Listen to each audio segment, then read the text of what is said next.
قبل ما نبدأ صلي على النبي. وقصتنا النهاردة عن دكتورة مجنونة رئيسها بيطردها من العمل، فبتقرر تنتقم منه وتحاول تقتله، وبتشتغل بطرق غير قانونية في حياتها. فيا ترى تتصالح معاه ولا يفضلوا في عداوة سوا؟ ده اللي انا اعرفه. بس لأول مرة تشوفني اشترك في القناة يا زميلي، وما تنساش اللايك والسبسكرايب والشير. ويلا نبدأ. قصتنا بتبدأ مع الأشخاص دول اللي بيكونوا بيستعدوا علشان حاجة هتحصل في المكان ده، ومنهم بيكون الشاب الوسيم ده واللي اسمه سيو يونغ جو، والحالف انهم بيكونوا واخدين بنت ومخبيين عينها، ومعاهم شخص في الاسعاف. ومن الواضح انهم عصابة تجار اعضاء بقى، وبيعملوا كل حاجة بعناية خاصة علشان محدش يعرف بيهم. وكمان مجهزين اوضة العمليات للدكتور اللي هتحصل، واللي جايبين البنت ده عشان تساعدهم كمان. والحالف انهم بيروحوا عشان يتحضروا بكل حاجة. واللي بنعرفه في ان دول كلهم مساعدين للشخص الاساسي اللي يعمل الجراحة، واللي هنا سيو يونغ جو بيروح ياخده بما انه وصل تحت متابع كل الموجودين، واللي بيكون الشخص الاساسي فيها هو الجراح العالمي اللي اسمه تشيو دوك، وده تحته متابعه من البنت الجميله دي واللي اسمها جونغ سيوك،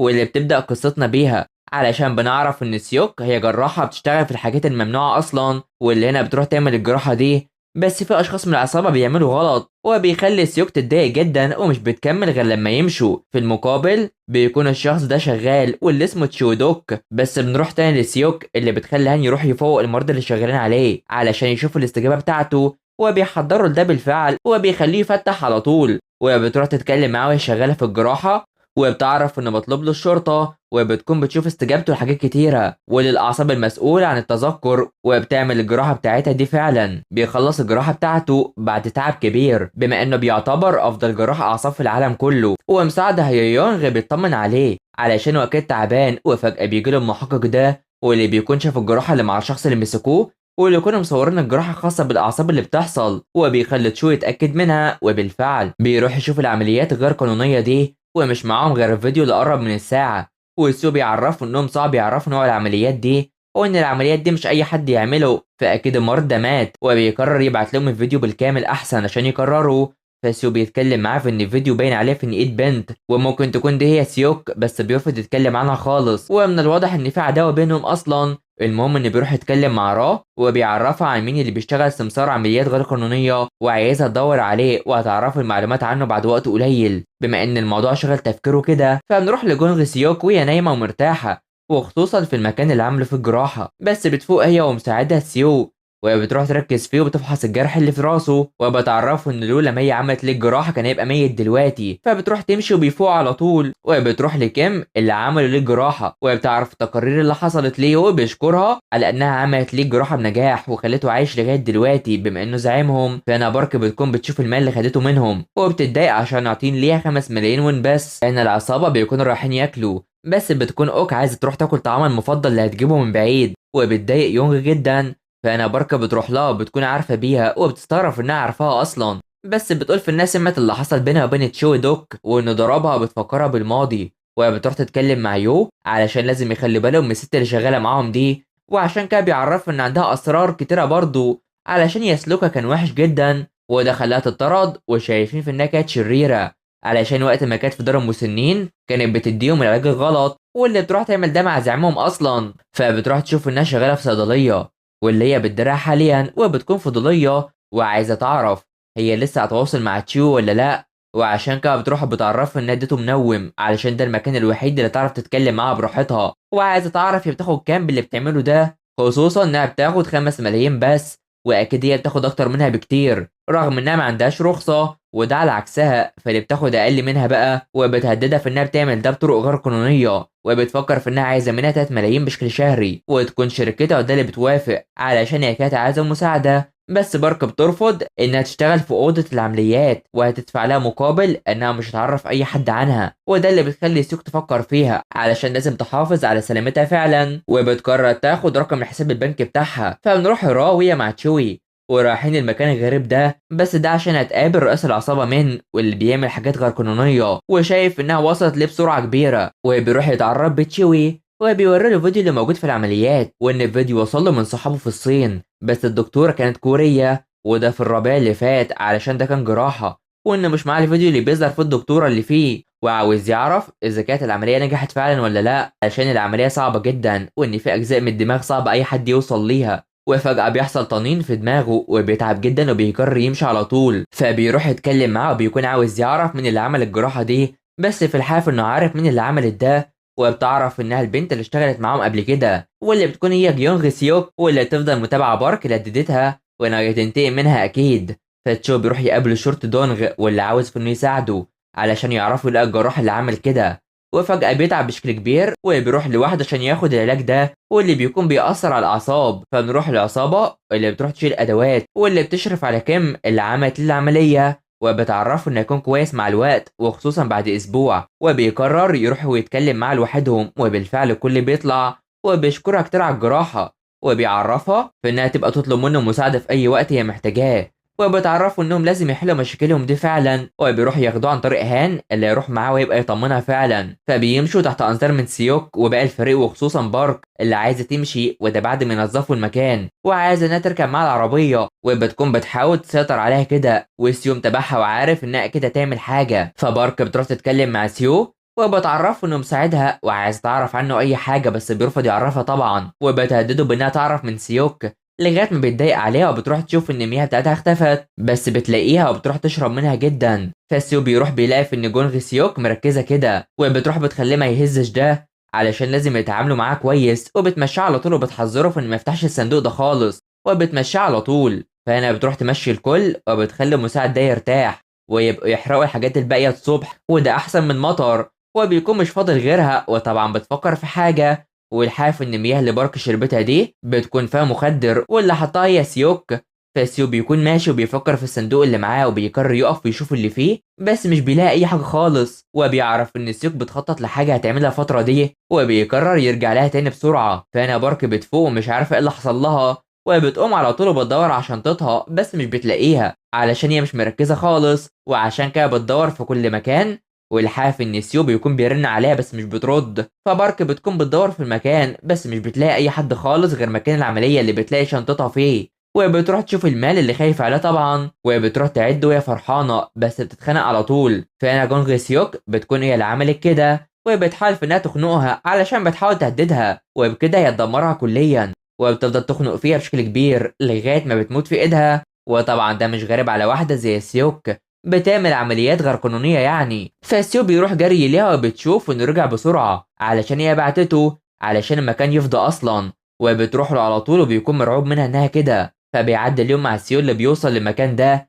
وبيطلع كل حاجته وبيستعد عشان يدفن حاجة، وبيلاقي في ان ده اثر استعمال دفن الست اللي هي بارك يعني، وبيلاقي في انها بتلعب بشكل كويس مع الكلاب، وفي شخص بيكون صورها واللي بيكون هو تشوي وفرحان انها لسه طفله زي ما هي وبتلعب مع اشرس كلاب موجوده، ورا شايفه في انه مبسوط انه شافها بعد وقت طويل فعلا، فبتروح تجري مع الكلب بتاعها وشايفه في انها مجنونه زي تشوي كده، وبيعرفها في انها بنت مش عاديه وعندها استعداد تموت في اوضه العمليات عادي، وبيقرر في انه يقابلها من تاني. فبنروح لاوك اللي بتعالج الست المسنه دي علشان هي اتصابت، وبتساعدها مع بيون اللي في الصيدليه، وبتعرفها في انها كانت عند بنت بتهددها بالمال وعشان كده خانقتها لغايه ما ماتت، وبتفكر في انها بتهزر طبعا وما تعرفش ان ده حصل حقيقه. فبتروح تمشي وبتلاقي متابعه الراجل ده ليها، بس الشرطه بتيجي وبتمشيها على طول وبيطمنوا عليها وبيمشوا على طول، وبتفكر فيه علشان هو شغال في مطعم ماري. فبتروح تعرف سيوب ده وبيفكر في انها تقتله بقى علشان هي مجنونه، وازاي تبعته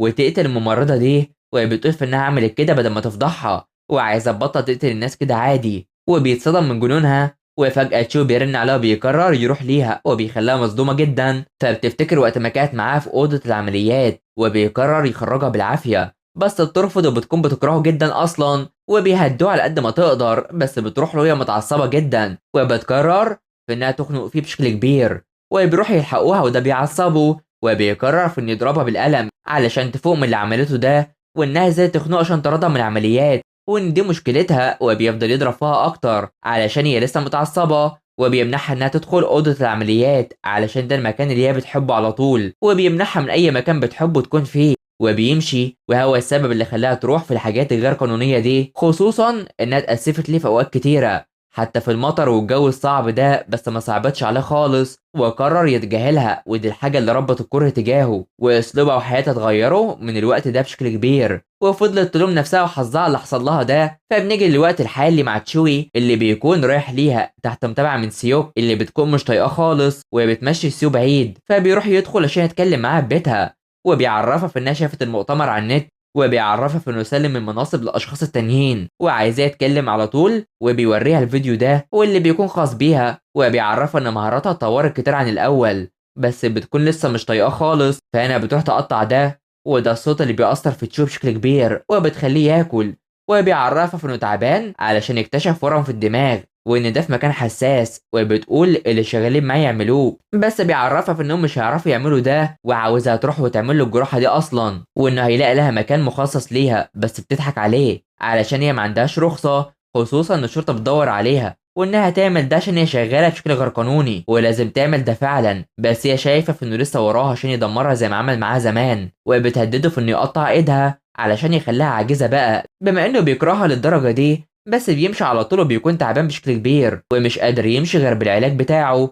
واللي بيكون مش بيقدر عليه، وبتروح تمنعه منه وبتدمر علاجه قدامه، وده نفس ما دمرها زمان وتخلى عنها في ضعفها ودمرها كليا، وبتفرح جدا من ده وبتعمل نفس اللي عمله فيها زمان، بس سيو بيروح يفوقها من اللي بتعاني منه ده وبيمشيها، وتشو بيغمى عليها على طول، فبيروح الاسعاف، وده علشان سيون يبلغهم في انه تعب كده، وفجأة وسط متابعة الراجل المتحرش ده ليها، فبنروح لجونغ سيوك وهي نايمة وبتفكر في اللي حصل ده وكلها انتقام من تشو بسبب اللي عمله. فبيعدي الوقت وجونغ سيوك بتفتكر وقت ما كانت في الجامعة وبتدرس علشان هي حابة قسم الأعصاب بشكل كبير، وبتكون بتعمل ده في أي وقت وبتذاكر بكل الطرق الممكنة علشان تكون أحسن بما إنها شغوفة تجاه عملها كده، بس بتروح تتصدم من الإعلان ده علشان الجامعة ترحب بتشو دوك، وده المفضل ليها وافضل جراح اعصاب في العالم كله، فبتكون ماشيه بتجري وفي اشخاص بيتكلموا عليها في انها دخلت الكليه بدري بسبب تفوقها في كل حاجه، بس هي مجنونه، فالذكاء ده حاجه مش مهمه، بس الاهم في انها تكون كويسه، وانها تكون كويسه في عملها بدرجه كبيره، وسونغ بيحذروا منها بشكل كبير علشان هي مجنونه فعلا،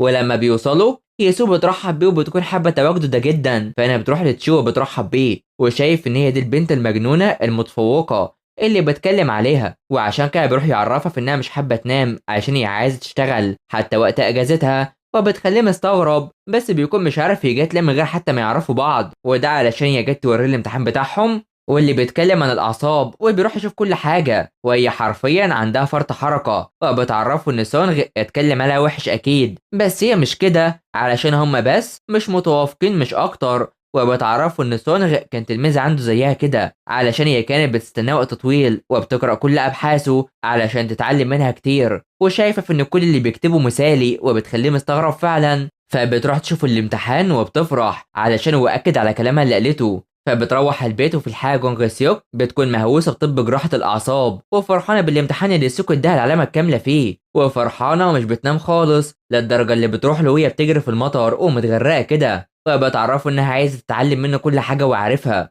والخبره اللي في دماغه، ويقول كل اللي في دماغه ليه عشان هي بتراهن بحياتها عشان تكون زيه، ووقتها عرف انها مش بتقدر تتحكم في نفسها خالص علشان هي كانت مغرمه بشكل كبير بالطب، فبيكون بيحكي كل ده الراه، وده بعد ما انقذوه من بعد ما كان عندها، وبيعرفها في ان لما شافها بالعمليات عرف انها كويسه جدا علشان الدماغ اللي بتشوفها في العمليات بتكون معقده بشكل كبير، وان الدماغ مش بتتفتح اصلا بس لحسن الحظ وشاف اللي جواه، وكان مبسوط جدا وشايف في انه يساعده لو مات في اوضه العمليات، وبتفكر في ان سيوك اكيد عجباه بس شايف انها بتزعجه اصلا، فنروح لهنا اللي بيوصل مع زوجته الحامل دي، بس تشو بيروح له وبيرحبوا ببعض، فبيتكلموا سوا عن اللي بيعملوه غير قانوني، فاللي مش بيطلبوا منهم مال اكتر علشان هو المال اللي بيطلبوه قليل بالنسبه اللي بيعملوه ده، وانهم بيعرضوا حياتهم للخطر، وبيحاول يعرف منه اي معلومات عنه، وبينصحه في انه بلاش يضيع وقته على الفاضي، بس سام بيعرفه في انه كبر وبقى بيستحمل كلام الناس اللي زيه كده واللي بيقللوا منه دايما، بس بيعرفه ان الحاله دي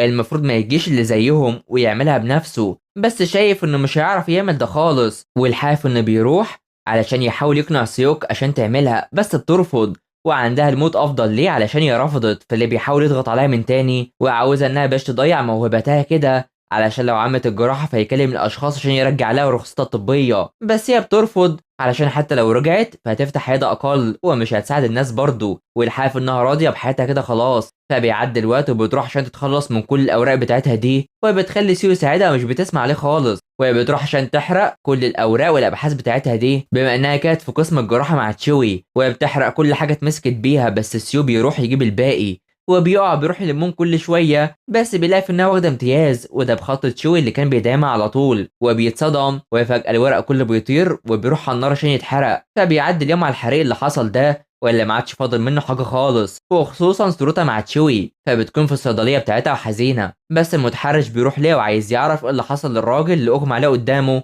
وشايف انها ست مش عاديه اصلا، وعشان كده بيروح وبيكون عاوز يعرف ايه اللي حصل بينهم يخليها كده. هو بيفكر في انه ياخدها لسول عشان يشربوا سوا، بس بترفض وبيفضل يحاول يتحرش بيها بالكلام، هو بيخليها تفكر في الانضمام ليه. بس بيوم بتيجي وبتشتغل، فبيعدي الوقت وبتشوف انه بيحاول يتحرش بالستات اللي ماشيه واللي بيروح يضرب فيها، وده علشان بيكون اخوها اللي بيضرب فيها ده رغم انها صاحبه المطعم هي اللي بتصرف عليه، وبتقرر في انها تروح وتاكل فيه علشان يسيبها. وبالفعل بيعملوا ده، وبيكون قاعد قدامهم بس شايفين في انه مجرم ومتحرش وهم متابعينه اصلا، وهي بتروح تقدم لهم الطعام وهي مضروبه ومتكسره ببعضها كده، وبترفض انهم يكلموا الشرطه علشان ده بيحصل على طول وبيخرجوه. بس هنا بيروحوا بيعطوا لهم الطعام وبيحاول يتقرب منها، وفجاه هام بيرن عليها وبيعرفها في انه جاي لهم حاله جديده، وبتفرح وبتقرر تمشي على طول. فسيو بياخد صورتها وبيروح يركز فيها، وبيخلص وبيلاقيها بترن عليه على طول، وبيعرف ان في عمليه جديده بس مش بيرد، وبتكون بتحاول توصل له بس مش بتعرف خالص. فبتوصل المكان ده واللي هيكون فيه العملية، وبيعرفها في ان ده عيادة صاحبه بس هي مقفولة، وبتقرر تتحضر، وبالفعل بتروح تجهز نفسها عشان تعمل حسابها، وبتكون مع هان. في المقابل سيو بيكون عند الست دي وبيفتكر وقت ما كانوا سوا مع بعض، وبيعرف عنهم معلومات اكتر، وبيفتكر وقت ما كان معاها وبيفرحوا. بس بتتعصب علشان في شخص تاني هو اللي انتقل لامريكا، وعشان كده بتروح لتشوي علشان يلقى حق في انها تروح بما انها الكويسه عن اي حد، وبدل ما يخليها تتاسف بتروح تشتم في الكل، وبتقف في وش اي حد بيقف قدامها، وعشان كده بيروح يضربها على طول عشان تفوق من الجنان بتاعها ده. ومن وقتها وهي اتمنعت من انها تعمل اي جراحات، وفضل يعملها في انها مش موجوده لمده سنه، وشايفين في ان دي كانت فكره وحشه جدا، بس في الحقيقه كانت جت وهو مش موجود وبتعمل عمليات من غيره. ولما شافها قرر في انه يوقفها على طول، وبيروح يمنعها بس هي مش بتسمع لاي حد، وبتعرف ان المريض كان في حاله صعبه وصعب انه يستنى، وعشان كده عملت ده بنفسها وانها ما غلطتش في اي حاجه ومش هتمشي، وعشان كده عاند قصادها وطلعها بالعافيه من الجراحه. فبيعدي الوقت وبيخلصوا، وبيكونوا خايفين على سيو اللي مش عارفين يوصلوا له خالص، بس بيقرروا يمشوا من جديد، وبالفعل بيخلصوا وبيطلعوا وبيستعدوا انهم يمشوا سوا. بس فجأة بتلاقي في ان تشيو كان متابعها اصلا وبتروح له، وبيعرفها في انه منحها من انها تروح لامريكا عشان كان لصالحها بما ان التصريح بتاعها ما كانش اكتمل، وشايف ان مفيش اي حد بيعرف يخدعها، وبتعمل الغلط ده علشان هي بتكرهه وبتتمنى في انه يموت واحد من غير عيله ولا اصحاب ويكون كده، وهو بيفتكر ايام حياته اللي فاتت. بس بيعرفها في انها تعلمه الجراحه وقتها يوديها تكمل حلمها زي ما هي عايزه، وبيمشي على طول وبيخليها تتضايق اكتر. فبيمشي مع راب بيكون تعبان وبتتكلم معه شايف في انها مش طبيعيه، ومستغربه اكتر في انه بيثق فيها، بس بتعرفه في انها قادره تعمل اي حاجه، فبلاش الثقه الزايده دي. فبيعدي يوم مع الاخبار عن تشوي واللي بيكون احسن، بس بتروح تقفل الاخبار دي وبتمشي مع سيو على طول، وبيعرفها في انها تبقى تروح بوسطن في امريكا زي ما هي عايزه، بس بترفض علشان هي مش هتسيب اي حاجه هنا وتسافر بما ان حياتها كلها في المكان ده، وشايف انها غريبه. بس بتروح تتخانق عليه، وفجاه بتلاقي المتحرش ده اللي بيعمل ده قدامها عن قصد، ومن الواضح ان القتل الجاي هيكون عليه اصلا، وبتقرر تروح المطعم عشان تاكل مخصوص، وبيفضل مركز معاها جدا. فبنروح لامريكا مع الان اللي تشو بيتكلم عشان حفل الجوائز، وبيعرف ان ما عادش معاه العلاج بشكل كافي وعاوز يبعت ليه ويجي بسرعه بقى، وبيكون تعبان بشكل كبير ومش قادر يركز خالص. فبنروح للسوق اللي متابع فيديوهات العمليات بتاعتها، بتعرف ان جراحه تشو هتكون صعبه، وبيحاول يقنعها في انها تعمل له ده، وفجاه بتشوف ان متحرش متابعها حتى هو عند بيتها، وعشان كده بتقرر تروح له، وبتشوف الكمامه اللي سايبها وراه واللي بيضايق فيها، وفجاه الناس دي بتيجي بالكلام بتاعتها، وبيفكروا معاها في انها لو احتاجت توسع صيدليه فتعمل ده علشان المطعم هيتقفل قريب، وده بيضايقها وبتروح تشوف انها بتحب المطعم ده، واللي بتقرر عشانه انها تقتل الراجل اللي بيضايق صاحبته جدا، وبيخليها تقفل بالشكل الكبير ده، وعشان كده بيعرفها في ان عنده امتحانات في التمريض فمش فاضل كل ده، وطبعا بتسيب كل حاجه علشان الدراسه بتاعته وبتمشي. فبيعدي اليوم مع سيوك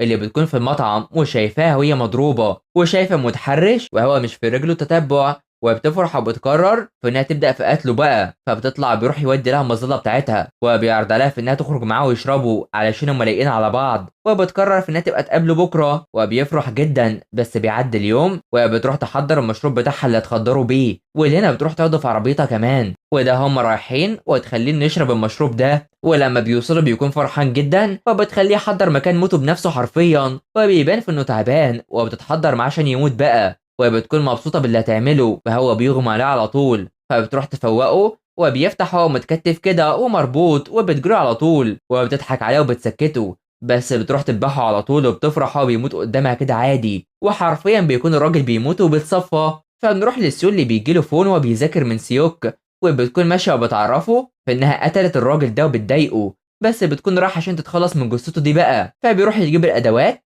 اللي هيخفوا الجثه بيها ويقطعوها، وهي بتروح تسمع اغاني وهي بتتحضر لدفنه، في حين ان سيو بيشوف متعلقاته دي وبيروح يخفي كل حاجه في المكان وهي بتدفنه، وبتخلص كمان وبيفضل سيو يغسل كل حاجه موجوده. بس الشرطه بتلاقي حريق بيحصل وبتقرر تروح وتشوف اللي بيحصل، واللي بيروح لسيوك. فهنا الشرطي بيشوف اللي بيحصل في حين ان سيوك متخفيه وهما الاتنين متخفيين اصلا، وبتستهدف انها تضرب اللي هيقرب منها، بس بيروح ينور في وشها وبتلاقيه تشوي، وبيركزوا بعض هما الاتنين مع سيوك في الماضي وقت ما كانت رايحه المشفى. بس بتلاقي الشخصيه المهمه دي رايحه، ولما بتوصل بتلاقيه مقرب من تشوي بشكل كبير، ويوهيونغ بيجي وبيعرفها في انهم كانوا مقربين من بعض وشايفاه في انه جراح زيه كده برضه. فبتروح معاه بيكون عاوز شقه قريبه من المشفى بدل المكان اللي بيباتوا فيه ده، بس ده مش هاممها علشان هي تروح لامريكا قريب فمش مهتميه، وبتشوف انه غيران من تقربها من تشوي مستمر، وبتروح تنام على طول. بس في الحقيقه مش بتنام وبتفكر في انها تروح لتشوي واللي بيكون مع صاحبه وبيفرح معاه بشكل كبير، وعشان كده بتفكر في التقرب منهم، وبتكون غيرانه على تشوي اللي مش عايزاه يكون مقرب من حد غيرها كده. فبنروح لتشوي اللي بيكون بيكشف على المريض، بس سيوك بتيجي بدل هيونغ وبتقرر في انها تساعده وبتخليه مستغرب، بس بالفعل بتروح تتابعه، ولما بيطلب منها المشرط بتروح تجرحه بيه وبتعمل في انها عملت كده من غير قصد،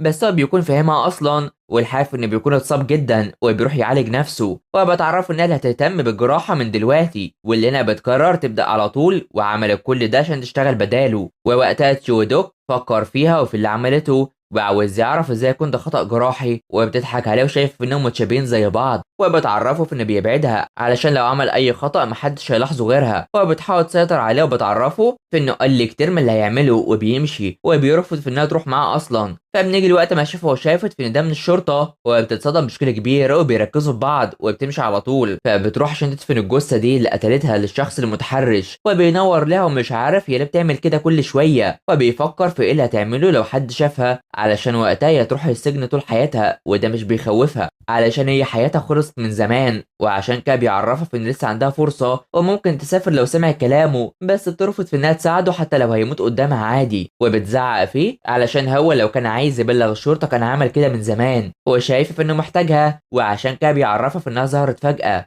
وحبت انها تسيطر على البيئه اصلا عشان شايف انها مميزه عن الكل، وده سبب الخلاف اللي بينهم. وفجاه را بترن عليه وبتكون عايزه توصل له، واللي بيقول في انه نزل وراح ليها وعايزه ترجع تاني، وبتقرر تروح وتاخده، وبتساله عن سيوكو اللي شافها ولا لا، وانها كانت فوق بتدفن الكلب بتاعها، وبيمشي وبيمشيها على طول وبيمشي عشان يقابلها ومش بيعرف اي حد عنها خالص، وبتروح تكمل دفن عادي. فالشرطه بتروح تسال المطعم عن اخوها، واللي سو شايف انهم لسه ما يعرفوش حاجه في انه مات اصلا، وعشان كده بيروح لسيوكو بيحذرها منه علشان هو اختفى فجاه وكان بيضايقها فلازم تخلي بالها منه بعد كده. فبتسمع كلامهم وبتمثل في ان مفيش اي حاجه حصلت خالص، وبتكون سعيده علشان هي كده مش هتبيع المكان ده وهيفضل معاها على طول، وبتكون بنت مختله فعلا. فبيوم بتيجي ليها وبتخليها تروح تجري الصيدليه، واللي بيعرفها في انها من وزاره الصحه وجايين علشان يدوروا عليها، واللي بيروحوا بيشوفوا كل حاجه في عياده هان، واللي بيدوروا كل حاجه حرفيا، وبتتكلم معاها من الواضح ان تشوي هو اللي عمل كده، وبيفكروا في انهم ازاي يحلوا كل حاجه، خصوصا ان الصيدليه بتاعتها كده هتتقفل لمده 30 يوم، ولو ده ما اتحلش وبتقرر ترن عليه وبتزعق فيه عشان يحل كل حاجه، ولو ناويه يتقابلوا فتيجي البوسان علشان يتكلموا في كل حاجه زي ما هو عايز. فهنا بتكون مصدومه مش مصدقه اللي هي فيه حاليا، وسو بيهديها على قد ما يقدر وعايزه تطلع الافكار السلبيه من دماغها وانها تفكر في الاوقات السعيده اللي كانت فيها واللي بتقرر تفتكرها بالفعل، وبتتخيل وقت ما كانت في اوضه العمليات وبتمارس عملها بشكل طبيعي، وتشو بيقرر في انه يعلمها كل حاجه زي ما طلبت منه قبل كده، وده علشان هي عايزه تعرف كل حاجه وعارفها وناوي يعمل ده معاها وبيفرحها جدا وبتركز معاها اكتر. والحافي ان تشو ديوك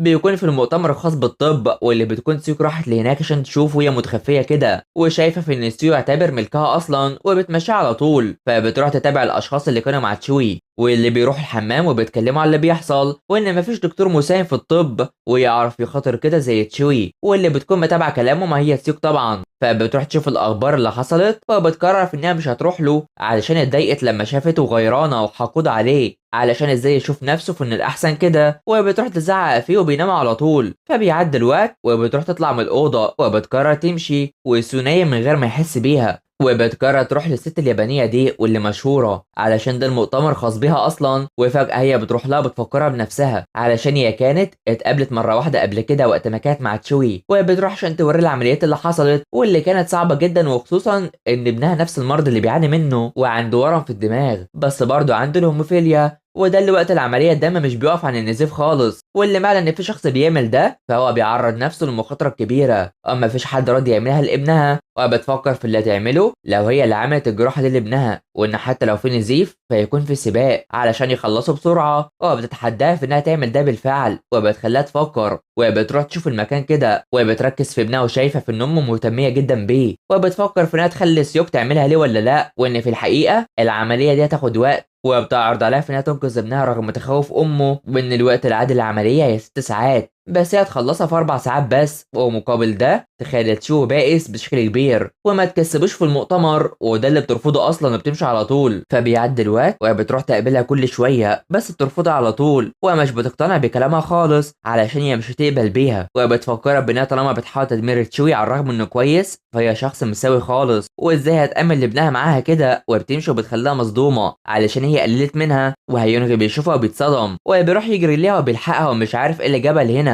بس بتتجاهله وبتمشي على طول. فبنروح لألان كيم اللي بيشوف الفيديو بس بيكلم تشو بيعرف منه في انه هيرجع بعد اسبوعين وشايف انه بيعاني حاليا بس على خفيف كده، وبياخد رأيه فيها وشايف انها كويسة جدا وبيقرروا يحضروا للجروحة بالفعل، فبيروح له هيونغ وبتحضر عشان الحفل اللي هيحصل واللي مهم جدا ليه اصلا، والحافل انه بيروح يشرب وبيرحب بالكل بس بيكون بيتخيل في ان سيوك جاياله، والحافل انها بتكون قاعده وحيده في الضلمه، فانا الست دي بتشوف تشوي وبتروح ليه وتتكلم مع سيوك اللي بيشكر فيها جدا وشايف انها مش بتفشل ولا مره وبيخليها تفكر، فبتخلص وبتروح لسيوك واللي بتقرر في انها تخليها تعمله في 4 ساعات بس، وبتروح تكلم هان عشان يجي ويساعدها بما انهم هيروحوا اليابان، وبالفعل بتحضروا كلهم عشان يسافروا اصلا ومعاهم سيوك كمان، واللي بتطلع وهي مقلقه منهم كده وبتلاقيها فرحانه جدا باللي هتعمله ده، فانا بيكون حفل استلام الجواز الخاصه بالطب بس السيوك بتوصل هناك وبتروح تترجاها عشان تنجح بما انه ابنها الوحيد، واللي بتروح هنا تبدا بالفعل علشان العمليه، واللي بتكون تحدي للسيوك فعلا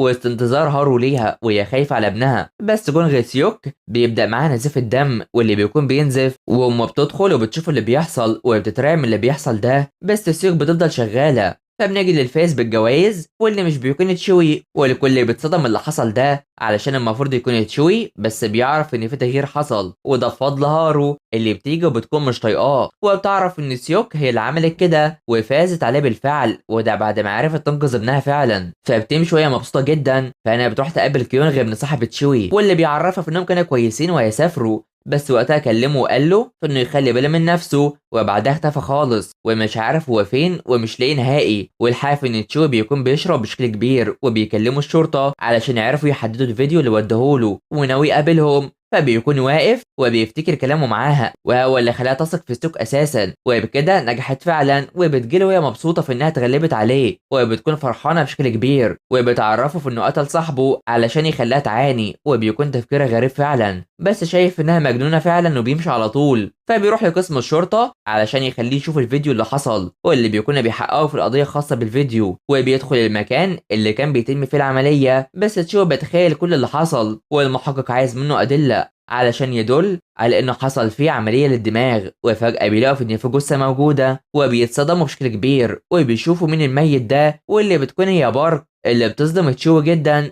وهي راكبة الباص ومروحة، بس بتكون نايمة في الباص وبتفوق لما بتيجي المحطة بتاعتها. فبتروح تمشي والكل بيعرف في المشفى انها ما جاتش حتى تشوي، وبيدوروا عليها ومش بيلاقوها، وبيكونوا مستغربين علشان هي بتحب العمل جدا وجاية تغيب على المؤتمر الجراحة دي يعني ولا ايه. فبيقرر تشوف ان يروح لها مع هيونغ، وبالفعل بيروحوا وبيلاقوا في انها متصابة في وشها كده، وبتدخلهم للبيت المخصص ليها، وبيكون تشو شايف انها رامية كل الكتب بتاعتها دي علشان مش لاقية مكان تاني، وشايفين في انها تأجر البيت ده عشان سعره قليل. فبيروحوا يطمنوا عليها وبيخرج يونغ، وبالفعل بيمشي وعاوز يعرف هي مخرجة كل الكتب دي ليه بره كده، علشان في دكاترة كتيرة بيركزوا على تخصصات معينة، بس هي عكس ده علشان عايزة تدرس كل حاجة وتكون عارفاها، وشايف انها بتكذب عشان هو نفس الطبع، ومش عايزة تكذب عليه علشان هيعرف ده على طول. وبتعرفوا انها غابت يوم واحد بس علشان وقعت على التلج، وبتحاول تبين عكس ده، وبتروح الحمام وبتقرر ترن على هي علشان هو ازاي يجيب الدكتور تشو لغاية بيتها، واللي بتكون مش طايقاه اصلا. فبتروح تشوف ان تشو شاف الراجل ده اللي قتلته، واللي بتنكر انها تعرفه اصلا، بس بتعرفه في انها كانت ماشية، وعشان كده قرر يروح ليها على طول وبيهجم عليها وبيحاول انه يعتدي عليها، بس بتمنعه وقتها قتلته، وانها كانت بتدافع عن نفسها مش اكتر، وبتقرر في انها تدفنه بنفسها في الغابة وهتعمل ده بنفسها. وبالفعل بيقرروا انهم يمشوا هما الاتنين، وبتفكر في كلامه وبتروح تجري وراه وبتروح تركز فيه وبتفرح وعايزه يكون كويس على طول وبيمشي على طول، وبتشوف انه زيها كده طالما وافق على القتل ده. فبنيجي الوقت الحالي مع يونغ اللي بيكلم تشوي وبيعرفه في انه يشوف الاخبار علشان هم اكتشفوا وجود جثة في المكان ده في الجبل، والحقيقة في انها بتروح وبتقرر تشوف كل حاجة هناك، وسط قلق وخوف من سيو اللي خايف انهم يكونوا موجودين هنا اصلا، وشايفه ان المجرمين بيرجعوا دايما لمكان الجريمه، وحابه انها تشوف المكان، بس سيو بيفضل خايف لحد يعرف بيهم. وفجاه بتشوف تشوي هنا، واللي بتكون متضايقه جدا من اللي بيحصل ده اصلا. فبيكونوا بيحفروا وبيشوفوا في كل مكان ممكن يلاقوه لغايه ما بيشوفوا العلاج الخاص بالاعصاب ده موجود، وعشان كده سيوك بتقرر في انها تروح تلبس الملابس دي وانها تروح وتدور مع الاشخاص على اي دليل موجود. فانا بيلاقوا متعلقات الضحيه اللي حصلت، ودونغ بيجوله فون طلابه موجودين بره واللي بيكون هيونغ، وبيعرفوا اللي بيحصل، بس بيلاقوا سيوك هناك وهي بتهتم بالكلاب وواخدين عليها على طول وبترحب بيهم، وهو عارف انها اللي عملت الجرايم دي، فبيروح يتكلم معاها ومش عايزه تكون موجوده هنا بدل ما حد يعرفها اصلا، وانها ازاي ماشيه تقتل في الناس كده عادي، وبتعرفه في انه قتل صاحبه فهو قاتل زيها برضه، والحاف انها مش هتبعد مهما يحاول يضايقها، ولما يلاقوا الجسم فتبقى تتصل بيه وبتمشي على طول وبتكون مش طايقه اي حد، حتى دونغ شايف انها المفروض ما تكونش هنا بما انهم على خلاف سوا. فنروح للسيوك اللي بتكون بتفتكر الماضي كل شويه، واللي بيكون اغلبه مرتبط بتشو اساسا. فبيعدي اليوم وبيروحوا يشاركوا في العمل الخيري ويساعدوا المرضى دول، بس بيجي كيونغ من الشخص اللي مات واللي ابوه صاحب تشوي واللي شك في ان تشو هو اللي قتله، فبيروح يوريها الفيديوهات وناوي تدور اكتر وتشوف مين اللي عمل كده. فتشو بيكون مركز مع المحقق دونغ وهو بياكل، هو بيكون ماسك نفسه بالعافيه، بس المحقق اللي بيجي وبينضم ليه وبيفضل ياكلوا هما الاتنين من غير تشوي، بس بيروح يوروا الحاجات اللي شافوها، واللي بيلاقي في شعر موجود وبيشك في ان شعر السيوك وبيخاف جدا. فبيعدي الوقت مع السيوك اللي بتكون واخده كيونغ وراح للمكان ده، واللي بيكون مشفى الامراض بس هو مقفول، وفجاه الشخص ده بيجي علشان ده اللي هيدخلهم لجوه، وهيعرفوا منه معلومات عن ابوه اللي كان موجود في المشفى، وانه كان موجود هنا بس مش عارف هو راح فين علشان المشفى اتقفلت، وبيدوهم علامه في راسه وبيرسمها كمان، وبيقرروا يدخلوا ويتاكدوا من كل حاجه في المشفى، وبيطمن على المال اللي هياخده من مساعدته ليهم. فبيدخلوا المكان ده واللي بيكون زي السجن حرفيا، وبيخلي كيونغ يخاف لما بيشوفه، ومن الواضح ان عنده فوبيا من ده، وبيروح الحمام عشان يهدى شويه اصلا.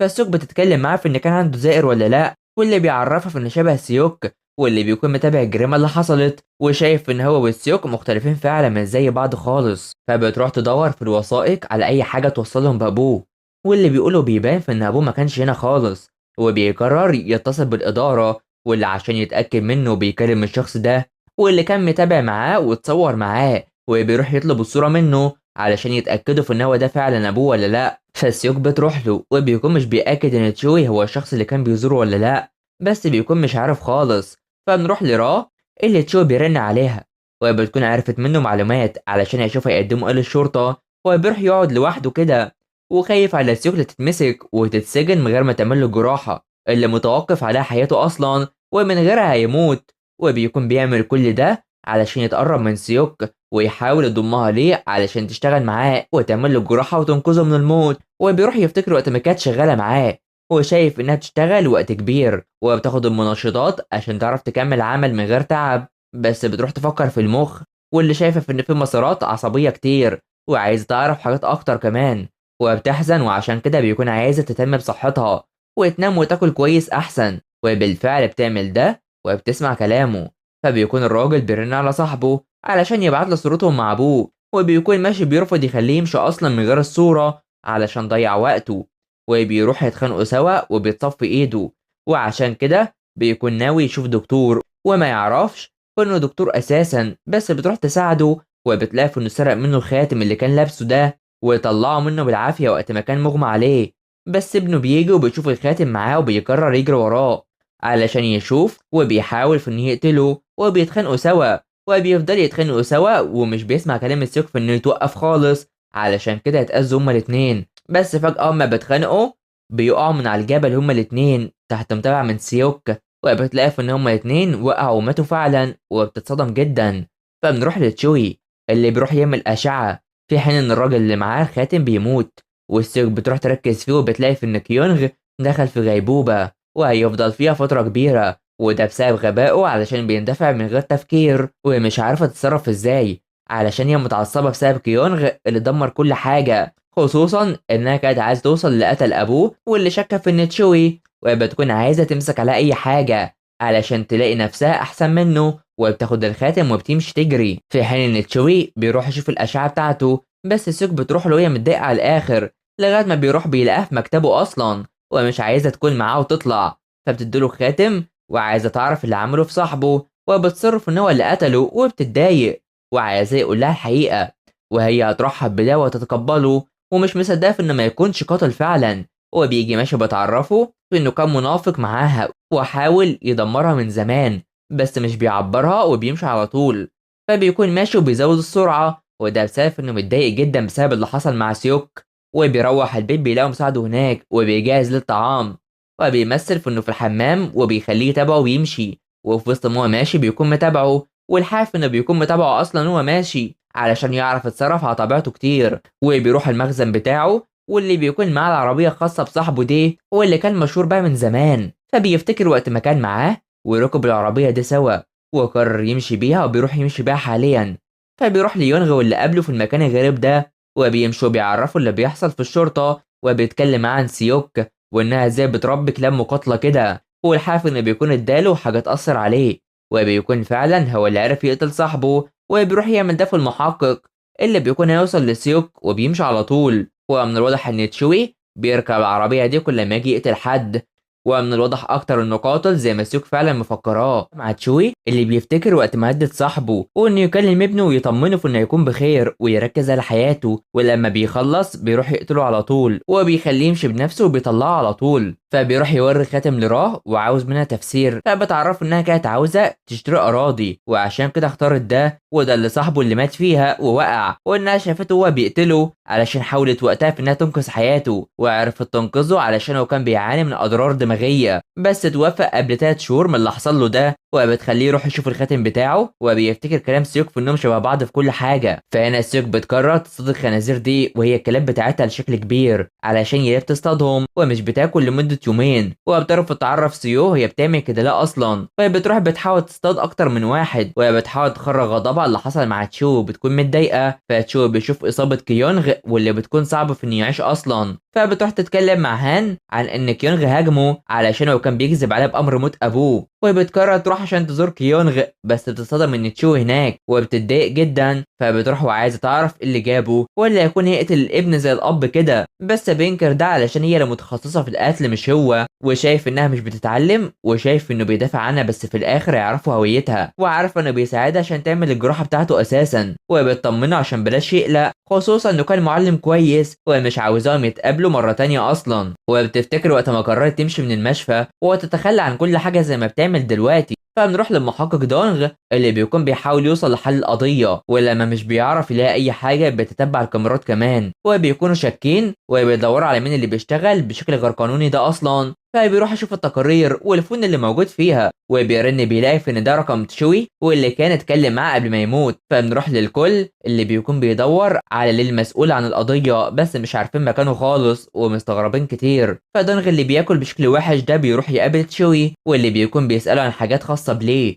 وانه اتقابل معاه بس بيعرفه في انه كان المفروض قابله بس تعب اساسا، وبيأكد ليه في انه كان بيجتمع معاه علشان كان بيقول له في انه بياخد رشاوي، وبيأكد في انه ما اجتمعش بيه. وبيروح بيكلم مساعده اللي بيعرفه انه ما طلعش في اليوم ده ونام على طول فعلا. فبنروح لسيو اللي بيكون بياكل في المطعم الخاص بماري واللي بتسأل عليها وبيعرفهم في انها تعبانه كده. فبتكون قاعدة مع الكلاب بتاعتها وبتفكر في كلام تشوف ان ايده بقت ابطأ عن الاول بما انه كبر في السن، وفجأة بيجي لها هان وبيشربوا سوا، وبيعرفها في انهم مش بيجي لهم اي عمليات الفترة دي وخايف يحصل لهم حاجة عشان الاوضاع مش مستقرة. وبتفكر في ان في الاوقات اللي زي دي بتفكر في انها تروح في مكان مقفول زي السجن علشان تاكل وتنام وخلاص وما تعملش اي حاجة في الحياة، علشان وقتها هتلاقي اللي هتحبه ومش معترض على السجن خالص، وهو شايف انه يحب يروح لهناك بس كدكتور، وانهم زي بعض. لكن سيو شاب كويس وبيهتم بيها فبلاش تورطه في اي حاجه ومش قدها. فبيروح لسيو اللي بيكون نايم وتعبان وبيطمنوا عليه، وبتفتكر وقت ما قابلته لاول مره وهو تعبان كده، وبتكون معجبه بيه وبتعرفه مكان الورم اللي في دماغه واللي شايفه في انه ملوش اهل ووحيد وبيكون مش مهتم باي حاجه اصلا، وبتعرفه ان لو عاوز يموت فوقتها مش هيحس بحاجه، بس لو فضل بالمرض ده فهيعاني على طول،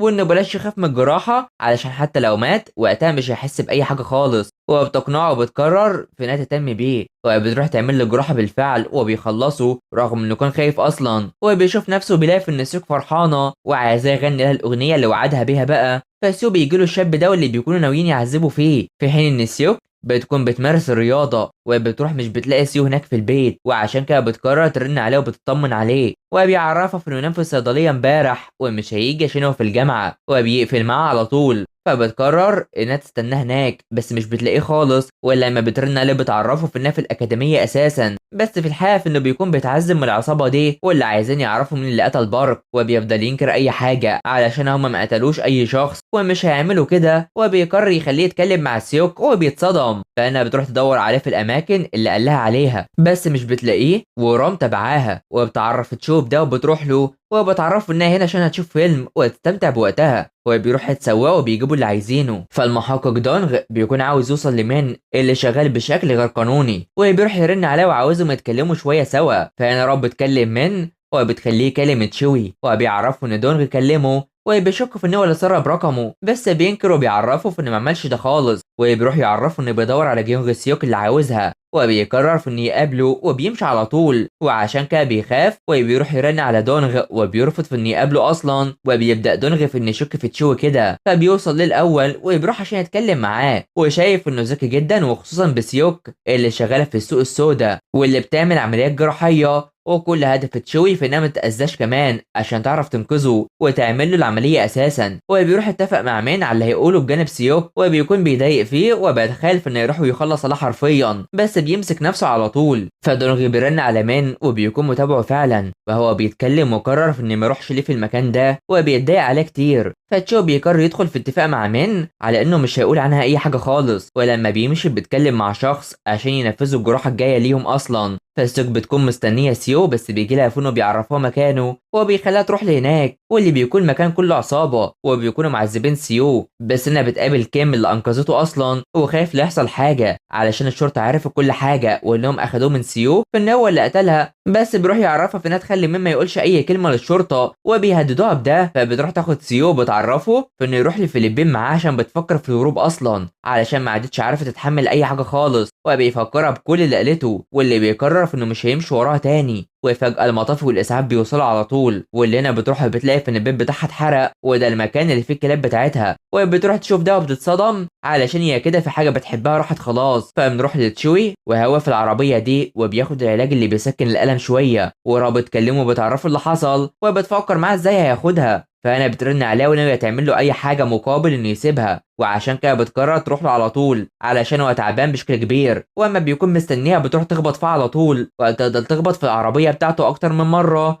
وبتكون بنت مجنونه فعلا، واللي لما بيروح يشوف اللي حصل في العربيه بيقف وبيستعد في انها تموته بقى وبيشرب سجاير، وهي بتكون على اخرها وبتقرر في انها تقتله، بس تتراجع على طول وبتمشي وسط متابعه تشوي ليها. فهان بيروح يشوف الحريق اللي حصل ومستغربين في انه ازاي يحصل حريق كده، وبيعرف هان في انها بتفكر في انها تسافر فلبين علشان ما عادتش هتعيش هنا تاني. والحاف ان سيوك بتكون نايمه وبتبكي على موت كلابها دي علشان هي بتحبهم كتير، وخصوصا انهم اتحرقوا وماتوا. فهنا مين بيروح لسيوك وبيقابل هان وسيو، وبيكونوا رافضين في انه يتكلم معاه خالص علشان هو بيحاول يفتن عليهم رغم انهم كانوا شغالين سوا اصلا، وعشان كده بتروح له وبيوريها في ان جاي لهم جراحه جديده، بس بترفض تشتغل تاني معاه خالص. واما بيضايقها بتتخيل في انها تروح وتخلص عليها اساسا، بس بيعرفها في ان هداها للجراحه دي 120 مليون وبيخليها تفكر. فبيكون المحقق دونغ وزمايله متابعينهم علشان يعملوا الجراحه على السفينه بقى في الجو موتور ده. واللي هنا مين بيجي وفجاه بيجي الشخص ده واللي هيشاركهم في الجراحه، والمفاجأة في انها بتتصدم ان الشخص ده هو تشوي دوك هي، وبيخليها متضايقة جدا ومش طايقاه حرفيا. تشوي اللي بيكون بيدور في المكتب على حاجة، بس بيفتكر كلام زميله على سيوك انها كانت فقيرة بس بتعافر زيه كده،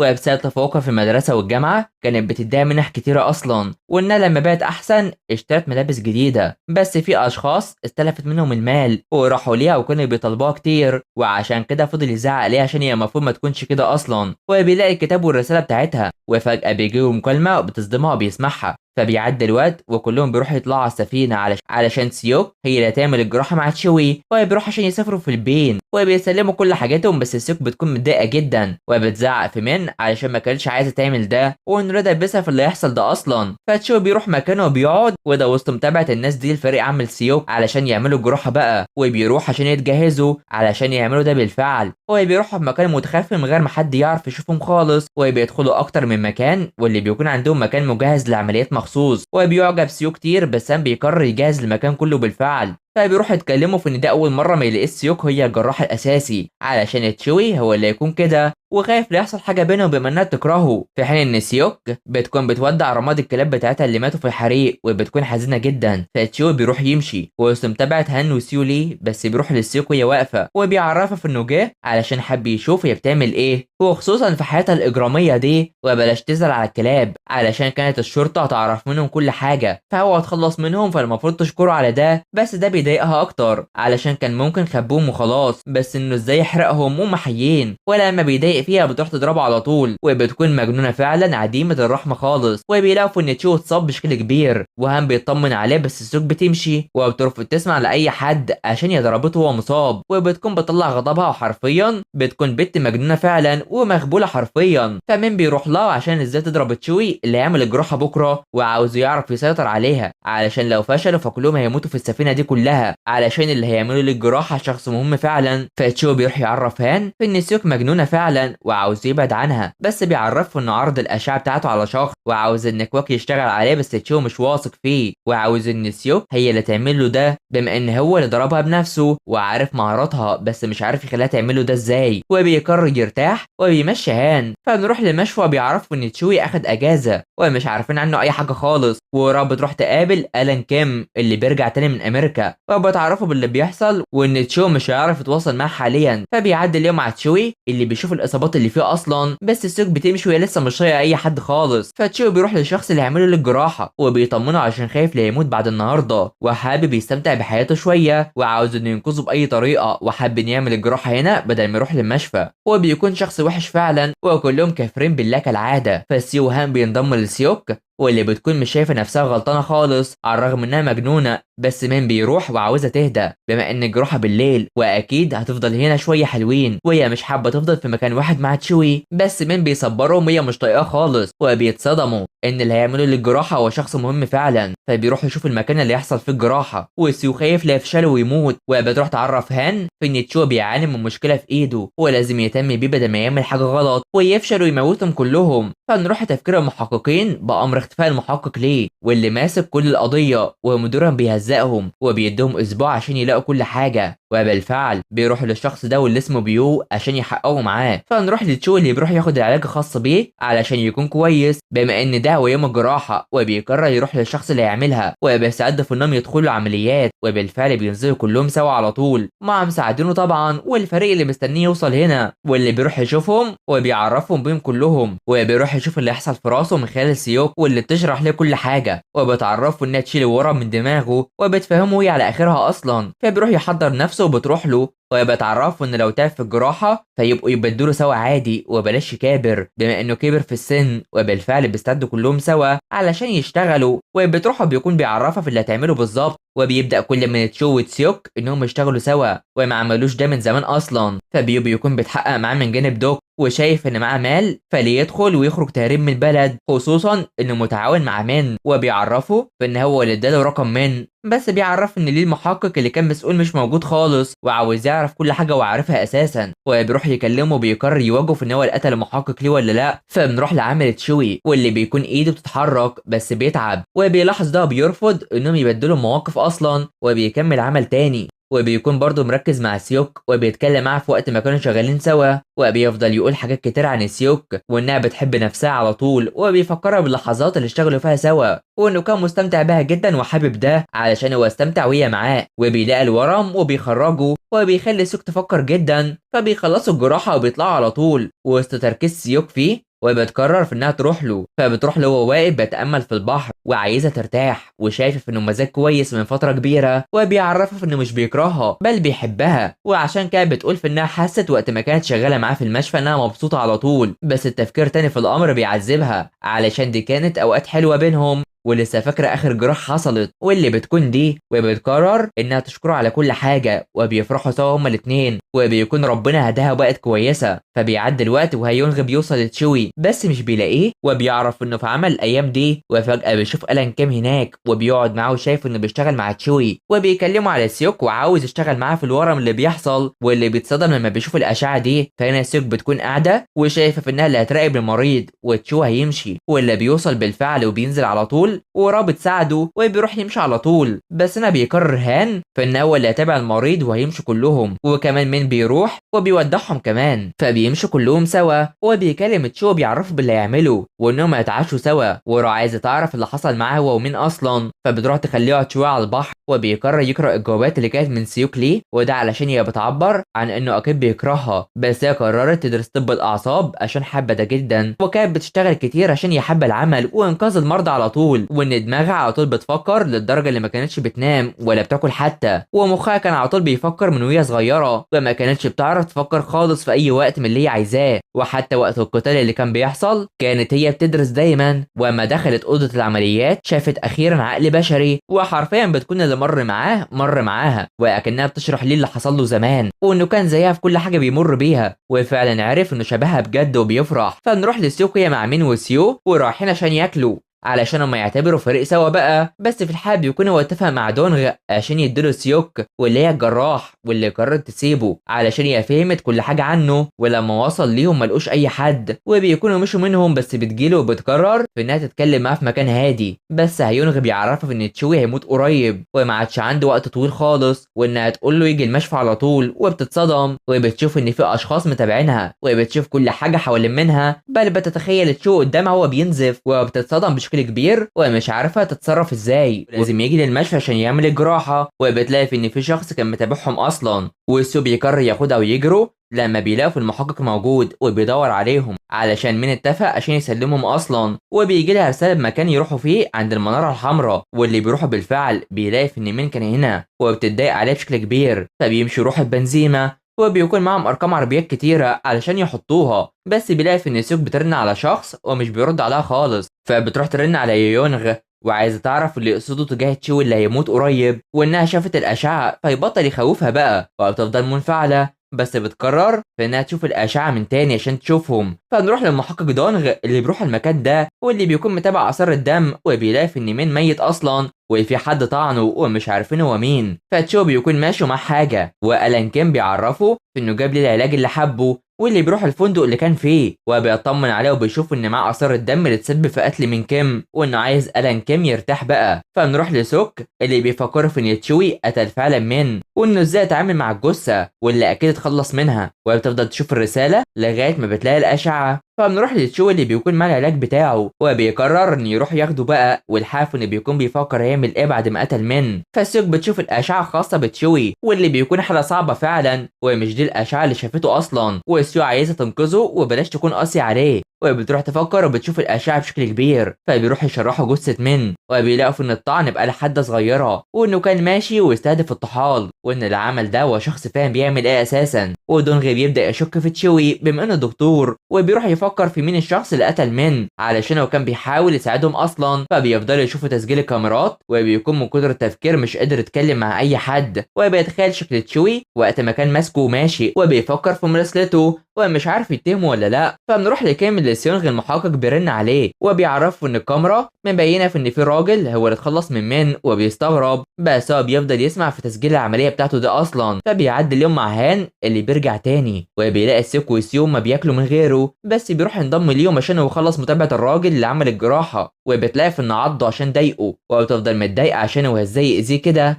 وعايزه تنتقم بقى. وكل شويه بتفكر في تشوي، وبتعرض على هان في انهم يلاقوا مكان علشان تعمل الجراحه لتشوي فعلا، وده علشان تنقذه. فبنروح لتشوي اللي بيكون بيقابل اشخاص كتيره، والباقي شايفين في انه كويس، وخصوصا هو مع ألان كيم اللي بقى كويس جدا. فهان وسوك بيروح يفكروا في ان حاله تشوي نفس حاله صعبه عملها السنه اللي فاتت، والكل بيتكلم على تشوي واللي الجراحه بتاعته بتكون صعبه وخطيره، بس بتقرر في انها تحاول. وهم بيقرر يلاقي مكان فعلا. فبنروح لألان كيم اللي مع تشوي، وبيكون متشوق يقابل سيوك بقى علشان عملها في الفيديو كويس جدا، وده فكره بشخص زمان، وانه كان عندها موهبه كبيره وكانت عبقريه، وبيبان عليها ده في كل حاجه اصلا. وبيكون مستني في انه يقابلها ويقدمها ليه بقى. فسيوك بتكون ماشيه وسيو خايف لا تفسد كل حاجه كده، بس بتطمنه. وفجاه بيجي لها العصابه عشان ياخدوها لكيم، وبالفعل بتروح لها على طول وبيرحبوا بها طبعا، وبيدخلوها هي بس وبيسيبوا سيو لوحده. فبتروح تاكل مع كيم وبتاسف لها على اللي حصل من، بس عايز يعرف مين الشخص اللي قتله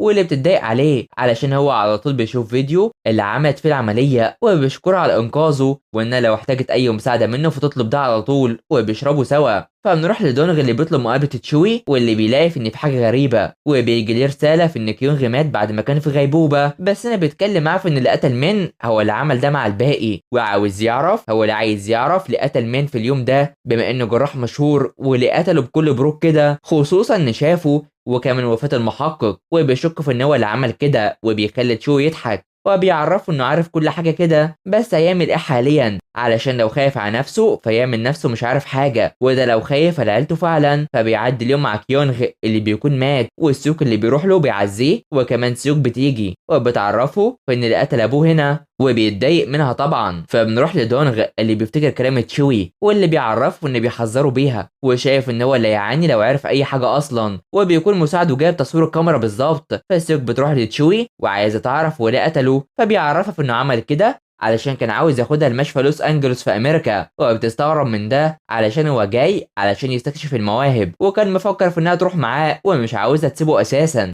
فبيفتكر وقت ما شاف عمليات سيوك وانه كان جايبها تكون معاه، وانه قتله علشان ما حبش في انه ياخدها منه، وده علشان اللي بيروحوا معاه بيعانوا في حياتهم وبيستغلهم على طول، واللي بيكون قتله علشان هو كان هيعمل فيها كده وكان عايز ياخدها وهي لسه بتتدرب، وبيستغرب منها في انها كانت هتعمل زيه كده برضه، وبيمشي على طول بس بيروح يركز فيها، وده علشان هي ماشيه وراه، بس بتبص الناحيه التانيه هو بيتضايق جدا، وبيفتكر الموقف اللي حصل بينهم من زمان وانه اتجاهلها اصلا واتخلى عنها، وبتساله في انه ليه عمل كده فيها وقتها، فبيعرفها كل حاجه. فبنروح لدونغ اللي بيشوف الكاميرات وبيكون متابع كل حاجه حصلت، بس بيلاقي فجاه في ان سيوك موجوده هناك وبيتصدم جدا، فبياخدها للمشفى في اوضه العمليات واللي بتكون ما دخلتهاش من زمان، فإن لما اختار حد تاني مكانها جات له ووقفت في وشه، بس وقتها هو ضربها، وبتكون عايز تعرف حاجات اكتر، وانه ليه كان بيبعدها على طول عشان هو اتجاهلها ومرضاش يعرفها اي حاجه من اللي عملها دي، وبتعرفه في انه اكتشفها وهي كانت فخوره بيه جدا، وحابه في انهم يكونوا نفس الشخص، ومستغرب في انها ازاي تفرح انها تعرف انه استاذها هيكون قاتل، وان ده اللي فيها واللي كانت بتعمل كده علشان حابه تعرف الحقيقه في كل حاجه. والحل برغم كل ده فهي مش عايزاه يموت علشان ينغي قال لها كل حاجه وانها مش هتسيبه، فبيتعصب عليها علشان هو هيبان انه ضعيف قدامها، بس بترفضه علشان هي مش عايزاه يموت علشان ده مهمتهم فعلا. ولما بيكون هيفكر بتصرخ فيه وبتعرفه في انه محتاج للجراحه دي فعلا، وانه يتصل بيه لما يكرروها وبلاش يدخل في خناقه مع اي حد بدل ما تموته هو بقى. وبتكون متعصبه على الاخر وبتمشي، وبتسيب تشو مصدوم كتير من اللي حصل ده. فبيروح البيت لألان كيم اللي مستمتع هو في البيت، وبيعرفه في ان في شخص بينهم هو اللي هيكون موجود ما بين يونغ او هو، ومستني في انه يقابل سيوك من زمان. فبتروح تشوف الفيديوهات الخاصه بكيم، وسو بيكلمها على تشوي اللي اكيد ما كانش وحش على طول علشان هو كان بيهتم بيها من زمان، وبتعرفه انه فاهم كل حاجه بتحصل بس لسه مش قادر يعرف عنها كل حاجه علشان هي بالنسبه له لغز، على عكس تشوي اللي عارف عنها كل حاجه اصلا. وبتقرر تروح لهان لما بيطلع، وده عشان بيخططوا علشان يلاقوا المكان اللي هيعملوا فيه الجراحه لتشوي. وبيكون الراجل ده خايف بس بيوريه اوضه العمليات اللي بيستخدموها في تخزين، وبيقرروا ياخدوها وبيحددوا الوقت اللي المفروض تخرج قبل الساعه 6 الصبح، ويبقوا يقفلوا كل حاجه. وبيرفض ياخد المال عشان دي خدمه لهام مش اكتر. فهنا راب تيجي للسيو اللي بيحاول يتخفى منها بس بتروح تعرف نفسها ليه، وبتديله الكارت بتاعها ده، في حين ان هان وسيوك بيتاكدوا من المكان بس بيجي لها فون بيصدمها. فبنروح لدونغ اللي بتكون محتجزة وبيوراها صور خاصة بمن، وبتكون مركزة فيها وعايز يعرف هي كانت موجودة ليه. وبيوراها الحاجات اللي حصلت مع تشوي، وانها كانت بتحاول تقتله، وانها كانت بتطرد تشوي في كل مكان علشان هو اللي دمرها. وده بيخليها تفتكر وقت ما طلبت منه يعرفها كل حاجة، وعايزة تاخد خبرته علشان ده حلمها، وعايز تعرف كل حاجة يعرفها وده من غير مقابل. وبيضحك عليها جدا وبيضحكوا سوا. فدونغ بيقول في ان هي اللي كانت بتعمل عمليات غير قانونية، وان تشو بيساعدها وكان بيعمل ده علشانها بما انه عارفه من زمان، والكل شايف انها مجنونه وبيضايق فيها كتير اصلا. فانا بيكون بيجمع كل حاجته وراب تشوف ده وبيديها مال كتير، بس بيجيله فون من سيوك وبتعرفه في انه لازم يصوم عشان الجراحه بقى، وبيقرر يعرف الطريق وهو هيروح ليها. ورا شايفه في انها لسه متعرفش اي حاجه،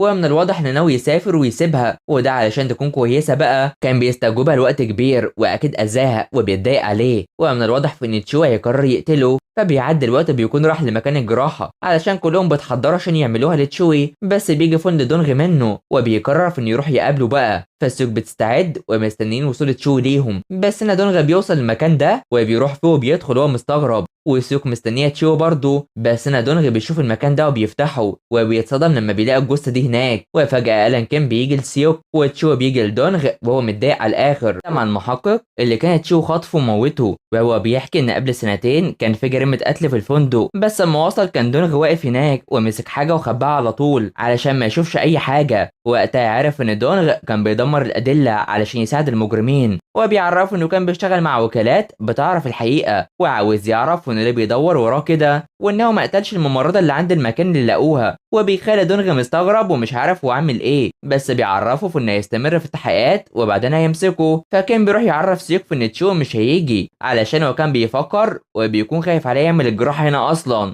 وبيوريه في انه بياخد المسكنات دي واللي هتعمل مضاعفات خطيره، وبتزعق فيه علشان ما كانش لازم يعمل ده وكان لازم يمنعه. وبتقرر تروح وتقابله بنفسها اصلا. فبنروح لدونغ اللي بيفتكر كلام تشوف انه يستمر في التحقيقات وبعدين هيمسكه، وبيكون مش عارف يتصرف ازاي خالص. فهان وسو بيجمعوا كل حاجاتهم دي وشايفين في انهم لو عملوا كل حاجه هتكون صعبه. وكان بيروح يكلمه وبيقول له في ان تشوي عنده خطه وعاوزهم ينضم ليه بما انهم فريق، وان تشو بيحاول يهرب من سيوك اصلا عشان ما تعرفش توصل له خالص، وهي بتدور عليه في كل مكان بس مش بتلاقيه. وكان بيعرفهم في ان عرفهم من احتياجاته للجراحه بس قرر ما يعملهاش عشان هتكون خطيره، وبكده هو هيموت وهو قاعد لوحده زي ما كان مخطط. فنروح لدونغ اللي بيوصل للمكان اللي كان فيه امبارح وبيشوف اللي حصل وبيعمل نفسه متفاجئ مع ان شافه، بس بتخيل تشو قدامه على طول وبيتاكدوا من كل حاجه موجوده وانه اتعمد عشان يبين كل الادله. فألان كان بيوصل بيلاقي سيوك عنده وبتكون عايزه تعرف هو تشو ليه عاوز يموت لوحده على انه يموت على ايد سيوك ولا لا، واللي بيعرف انه محتاج يشكرها علشان اتحملت العذاب الكامل، واللي بيعرف انه محتاج يشكرها علشان يحملها العذاب الكامل علشان هي اكيد هتفشل في الجراحه دي ومش هتعرف تنقذه خالص وناوي يعمل ده فيها. فبتواجه كيم في انه هيشارك معاه كده ومش عاوز ينقذه ولا عاوز يفشل، وبيروح يوريها مكان الجراحه وبيخطط في اللي هتعمله الجراحه ليه. وعاوز يشوفها وهي بتعملها، وبيخططوا باللي يعملوه وناويين يتحركوا عشان يجيبوا تشوي، واللي شايف انه مش هيجي معاها علشان هو عنيد، بس هي اعند منه حرفيا. فبيكون ماشي وبيستمتع بحياته شويه، وسيو بيفتكر رقم را اللي يبقى يتصل عليها لو احتاج اي حاجه، وبيفكر فيها، بس هنا را بتروح له وهو قاعد بيتامل كده، وبيقول في انه جه هنا وهو فقير وما كانش معاه اي حاجه ولا يتوقع باللي حصل. فبتعرفه ان الشرطه عرفت المخزن بتاعه وبتديله فون جديد يستخدمه، بس بيتعب جدا. فبتروح لكيم اللي عايزاه يلاقي تشو باي طريقه علشان هو وعدها بده، بس عاوزها تنام بما انها مرهقه. فبنروح لهاني اللي بيكون ماشي بيجيله را، فبتعرفه انها صاحبه تشوي وعرفوا عنه حاجات كتيره، وعشان كده بيمشوا سوا علشان يتكلموا، وبتخليه يروح لبيت تشوي واللي بيلاقيه مغمى عليه حرفيا، وبيطمن عليه بس بيفوق وبيعرفه في ان سيوك ما تعرفش باللي بيحصل ده، وبيقرر يركب له محلول وبيهتم بيه على طول. فبيعدي الوقت وبيقوم وبيعرفه في انه لازم يعمل الجراحه عشان دي فرصته الاخيره، وانه مش ملزم يتحمل كل المعاناه دي اصلا، علشان هو كان عنده معلمه شافه بيعاني زيه كده واهتم بيه، وعشان كده تشو بيعرفه ان مش كل الناس هتنهي حياتها بالراحه وهيسيبوه يموت بطريقته. والحقيقه ان الشرطه بتعلن ان تشوي هو متورط في القتل، والكل بيشوف ده حتى سيو وبيتصدم جدا. فبيروح يقابل را بتعرفه فانه عارف هيعمل ايه علشان ده كله صفقه، وسيو بيعرف سيوك بمكانه وهي متابعاه على طول. فكان بيكلم سيونغ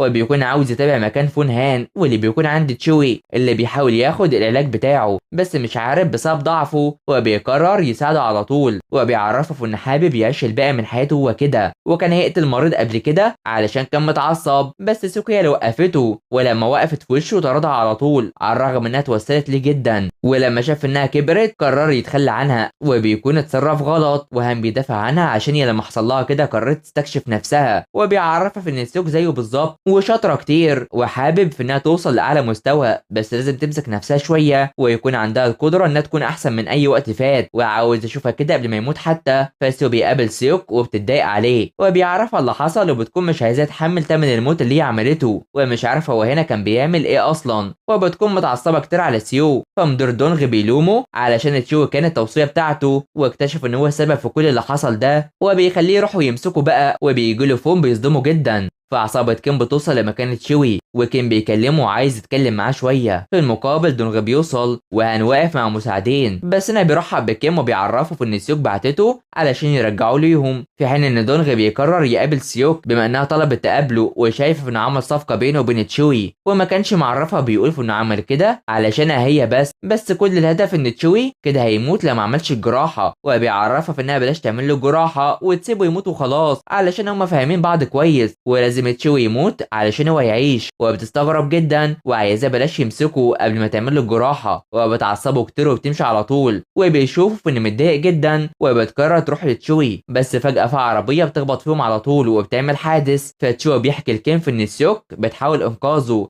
في حين ان دونغ هو اللي عمل الحادث في سيوك، وبيكون بياخدها بالعافيه اساسا، وبيجي عشان يأذيها في ايدها او يكسر صابع من صباعها علشان ما تعرفش تعمل عمليه، وبتصرخ والسو بيروح عشان ينقذها، بس بيفضل يضرب فيها، وكان بيقرر في انه مش هيجيب سيوك علشان تشوي اقنعه بكلامه. وهان بيشوف ده ومش عارف هو فعلا لازم يعمل ده ولا لا، فالسو بيحاول ينقذ سوك من دونغ وبيضربه جدا علشان هو بيحميها، ومن هنا بتروح تقتله على طول، وده بسبب منعه. وتشو بيقول في ان سوك زيه في كل حاجه علشان هما مش بيتقبلوا الهزيمه خالص، ولما هم مختلفين كان بيبان عليهم انهم عيله اصلا. فبترن على كيم وبتخلي سيوك يكلمها، وبتعرف انها مع دونغ يانغ وقتلته، ومش عارفه ليه هرب منها كده، وبتصرخ وعايزاه يجي بنفسه، وبيتصدم كتير وهي متغرقه دم بعد ما قتلت دونغ بنفسها. فبيروح لها على طول وهو تعبان، وبيلاقي سيو موجود وبيعرفه ان شاف كل حاجه بنفسه، وبيلاقي ان دونغ مات فعلا. فبيروح لها ومش عارف ازاي تقتل شرطي كده، وكانت ممكن تتعامل بهدوء، وشايف انها مش بتعرف تصبر خالص، ومش عارفه ايه اللي بيحاول يعمله بيها، وبيخليها تمسح وشها وبيسالها في انها حتى تعرف تهتم بنفسها ولا لا، فبتنكر علشان هي محتاجه مساعدته، وبتخليه يضحك عليها وبيضحكوا سوا هما الاثنين اصلا، بس بتيجي تبكي بيوقفها وعاوزه تعرف هو ليه مش عاوز يعمل الجراحه، وبيعرفها في انه اداها كل حاجه وعارفها، وعايزاه يعيش عشان ده كله اللي محتاجاه، وعايزاه يكون في حياتها، وشايف ان دي اخر قصته خلاص وهي اللي هتكمل بداله بقى، بس هي عايزاه يشوفها وهي بتنجح، وبتكون مش عارفه هو ليه بيحاول يدمرها كده، وكل هدفه في ان يديها كل حاجه قبل ما يموت،